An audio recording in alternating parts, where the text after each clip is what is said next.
it's a qualified environmental professional that's accredited through the province and is recognized as doing these things. They look at existing and potential habitat. My other thought was with a gas station on the property. I would think that regulations and gas station development in general has come a long ways from, you know, the latter years. So they would take into consideration the environmentally sensitive area there as well. Is that not correct?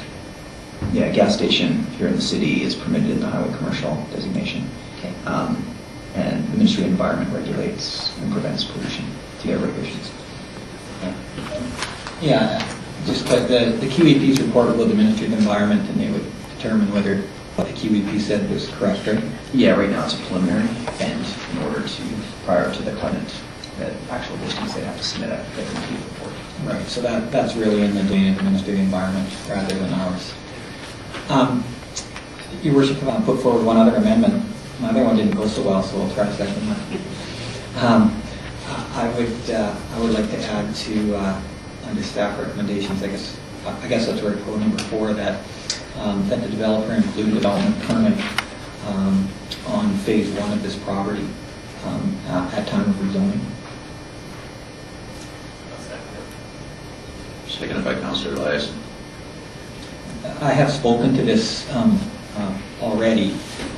Just to reinforce, I do understand the difficulty that for the developer to do this, but it's my experience sitting here, and I know it's the experience of other councillors, that having the development permit at time of rezoning provides us with a lot more say and a lot more ability to make a development appealing to fit many of the needs we've been talking about here. If we wait and the rezoning goes through and the development permit comes up later, we seem to have much less ability to meet the needs that we've talked about here. So that's why I would propose that amendment. Councillor Gannon.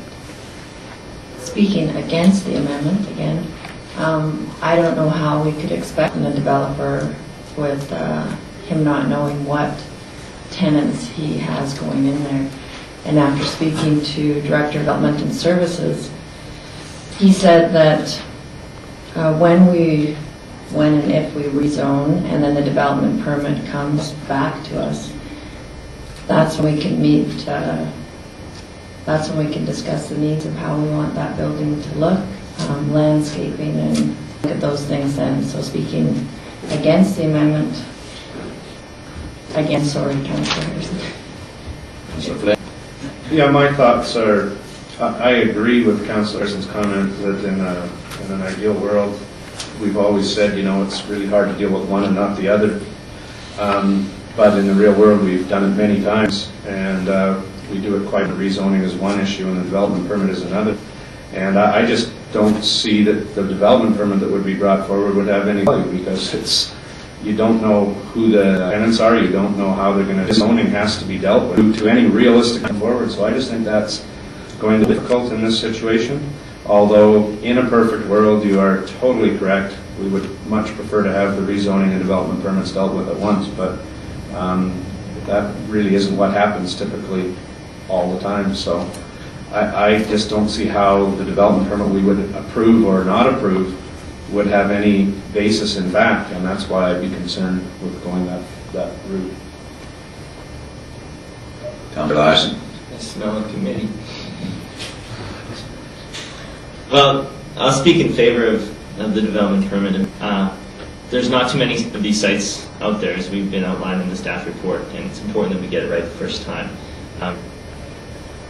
We can't say exactly who the tenants are going to be, and that's out there. I mean, that could be any number of them, but long and short of it is they don't have very many choices. So you essentially know you can go to many of these centers, over 150 that you've developed across Canada, and you can take a pretty generic development permit, as you said, and install it here in a cookie cutter model. So I think in the interest of the public, and for them to have a good idea of what they're coming out, because the first public hearing for rezoning will be probably the most well-attended public hearing we have. And after that, the interest will probably fade a bit, and people will become less interested. So I think for our public's interest, and for them to have the most input, and when they concentrate most of their time and their attention towards this, I think they should see a full package. And I think that we are going to dilute the public process by not having a development permit involved in this. So I'll vote in favor of it. Councillor Flynn. I would just like to get staff's input on this issue. I think this is a political decision. If staff would like to tackle it, feel free. Well, I'd like the decisions based on full information from professionals, so I'd like to get staff's input. The rezoning application, sometimes we see rezoning applications and development permits at the same time, and sometimes we don't. Wow, political answer. Can I sit up in my seat, maybe? But the development permit and its guidelines are there, and a form and character development permit will be required prior to a building permit being issued for this property. So I think council has the ability to deal with form and character under the development permit and separate from the rezoning. And the applicant's comments about exactly who that they're going to be in some of the details of the development, I think those are fair comments. This is a big development, and some of those details will evolve, and when they're ready, they would set a permit application. Comfortable going to development permit later. And if I could just state, though, that I would, if I was the developer before any public hearings, the drawings that you have are not, I don't think, what anybody in this community envisions for that. So I would say that even though these are drawings and you have no idea who's going to be in any of them, and you have no idea, I just think that even the preliminary drawings, if we don't hold the development permit, because I'm not sure how the vote's going to go, you might want to make the drawings look a little different. Can I make that? Go ahead. You know, it was recommended that we supply a sample of what could be done on the site. And we took a look at your DP guidelines for the downtown area and tried to incorporate as many of those elements as we could in those elevations. It's clearly a design issue. It's not a land use issue to us. And we've included way more information in there because it's clearly causing a bunch of further issues for people. And realistically, rezoning to me is a land use issue. DP is a form and character issue. And we want to build something that A, we hold and we're proud of, and B, that the community supports. But is this the appropriate place for it? I'm just not sure I can give you the right things you need right now. Thanks. You're right in that they are both separate issues, but my feeling is that once we give up, the council is very restricted as to the form and character, whereas if they still have the power of whether they rezone it or not, they can probably make a few more requests concerning the form and character of the development, and that's why I'd be in favor of the amendment. Councillor Cannon. I just wanted to add that if we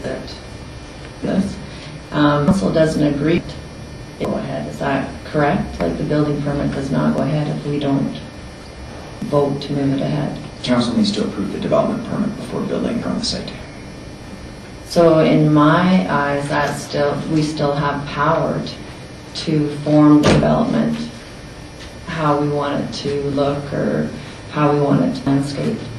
And also the developer not knowing who his tenants are. When you're dealing, I think, with different chains, they have different building, different frontage that their buildings have to accommodate because when they're chained. So I really think that we're asking a lot to have these two together. Really, what I'm hearing, when the development permit comes to us, after rezoning, we still have the same power to shut down the development if we're not happy with it. So I don't know why we would put the two together. So clearly speaking against this amendment. Councillor Itzek.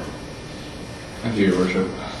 Sort of to reiterate what you've said through my couple of years now on council, both here within the city and as well when speaking to municipalities and other communities.